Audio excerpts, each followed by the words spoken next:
Pernahkah kamu mendengar sebutan nama Gajah Mada?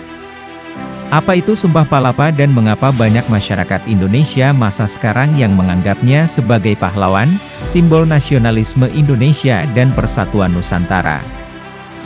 Mari kita bahas satu persatu dan jangan lupa tinggalkan like dan subscribe-nya ya. Gajah Mada lahir pada tahun 1290 wafat 1364, dikenal dengan nama lain Jirnodara, adalah seorang panglima perang dan mahapatih yang merupakan tokoh yang sangat berpengaruh pada zaman kerajaan Majapahit. Menurut berbagai sumber puisi, kitab, dan prasasti dari zaman Jawa kuno, ia memulai karirnya tahun 1313, dan semakin menanjak setelah peristiwa pemberontakan Rakuti, pada masa pemerintahan Sri Jayanagara, yang mengangkatnya sebagai patih. Ia menjadi Mahapatih atau Menteri Besar pada masa Ratu Tribhuwana Tunggadi, dan kemudian sebagai Amangkubumi atau Perdana Menteri yang mengantarkan Majapahit ke puncak kejayaannya. Gajah Mada terkenal dengan sumpahnya, yaitu Sumpah Palapa, yang tercatat di dalam Pararaton. Ia menyatakan tidak akan memakan palapa sebelum berhasil menyatukan Nusantara. Meskipun ia adalah salah satu tokoh sentral saat itu, sangat sedikit catatan-catatan sejarah yang ditemukan mengenai dirinya. Wajah sesungguhnya dari tokoh Gajah Mada, saat ini masih kontroversial. Penggambaran rupa Gajah Mada yang populer di media sebenarnya adalah imajinasi dari Muhammad Yamin, di bukunya yang berjudul Gajah Mada Pahlawan Persatuan Nusantara, terbit pertama kali tahun 1945. Pada suatu hari di tahun 1940, Yamin mengunjungi Trowulan untuk melihat lokasi bekas kerajaan Majapahit. Ia menemukan pecahan terakota, salah satunya celengan berupa wajah seorang pria berwajah gempal dan berambut ikal. Berdasar bentuk muka wajah celengan itu, Yamin menafsirkan seperti itulah wajah Gajah Mada sang pemersatu Nusantara. Yamin kemudian meminta seniman Heng Ngantung membuat lukisan seperti terakota tersebut. Hasil lukisan lalu dipampang sebagai sampul muka buku karya Yamin. Ada pula gambaran lain soal sosok Gajah Mada, berbeda dari yang diilustrasikan Muhammad Yamin, yakni hasil penelitian arkeolog Universitas Indonesia Agus Aris Munandar.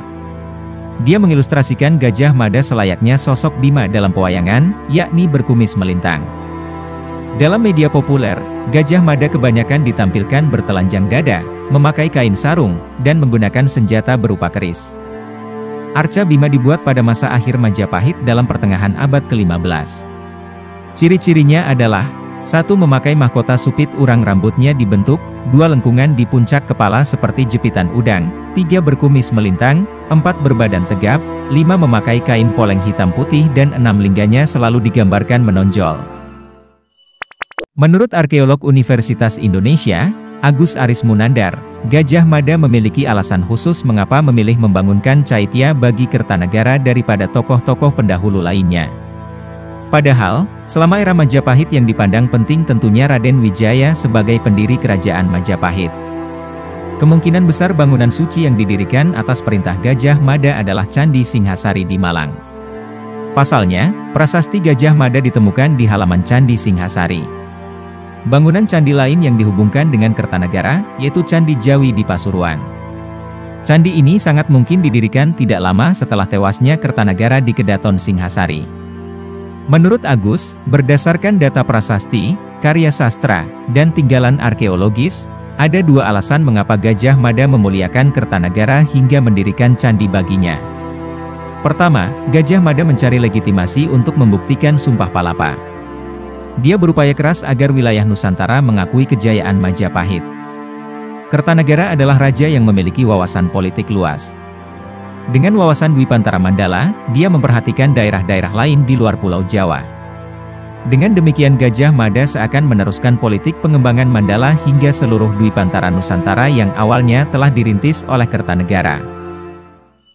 Dari cerita-cerita rakyat Jawa Timur, Gajah Mada dikisahkan menarik diri setelah peristiwa Bubat dan memilih hidup sebagai pertapa di Madakaripura di pedalaman Probolinggo Selatan, wilayah kaki pegunungan Bromo Semeru. Di wilayah Probolinggo ini memang terdapat air terjun bernama Madakaripura yang airnya jatuh dari tebing yang tinggi.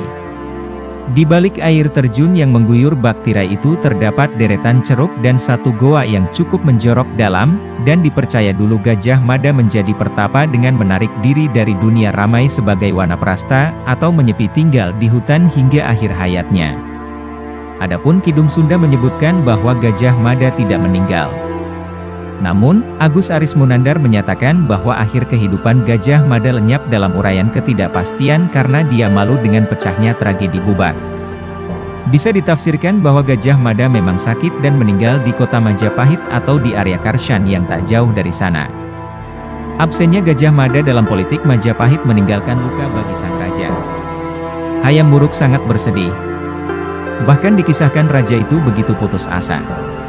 Dia langsung menemui ibunya, kedua adik, dan kedua iparnya untuk membicarakan pengganti kedudukan Sang Mahapatih Amangkubumi.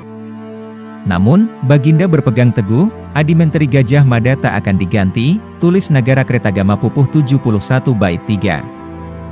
Hayam Wuruk pun mengadakan sidang Dewan Sabta Prabu untuk memutuskan pengganti Gajah Mada. Karena tidak ada satupun yang sanggup menggantikan Patih Gajah Mada, Hayam Wuruk kemudian memilih 4 Mahamantri Agung di bawah pimpinan Empu Nalatanding untuk selanjutnya membantunya dalam menyelenggarakan segala urusan negara. Namun hal itu tidak berlangsung lama.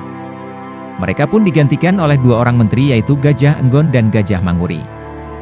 Akhirnya Hayam Wuruk memutuskan untuk mengangkat Gajah Enggon sebagai Mahapatih Amangkubumi menggantikan posisi Gajah Mada. Sebagai salah seorang tokoh utama Majapahit, nama Gajah Mada sangat terkenal di masyarakat Indonesia pada umumnya. Pada masa awal kemerdekaan, para pemimpin antara lain Soekarno dan Muhammad Yamin sering menyebut Sumpah Gajah Mada sebagai inspirasi dan bukti bahwa bangsa ini dapat bersatu. Meskipun meliputi wilayah yang luas dan budaya yang berbeda-beda. Universitas Gajah Mada di Yogyakarta adalah universitas negeri yang dinamakan menurut namanya. Satelit telekomunikasi Indonesia yang pertama dinamakan Satelit Palapa, yang menonjolkan perannya sebagai pemersatu telekomunikasi rakyat Indonesia. Buku-buku fiksi kesejarahan dan sandiwara radio sampai sekarang masih sering menceritakan Gajah Mada dan perjuangannya memperluas kekuasaan Majapahit di Nusantara dengan Sumpah Palapanya, demikian pula dengan karya seni patung, lukisan, dan lain-lainnya. Nah, itulah penjelasan singkat mengenai Gajah Mada. Semoga bermanfaat untuk kita semua ya. Jangan lupa tinggalkan like dan subscribe-nya agar channel ini terus berkembang.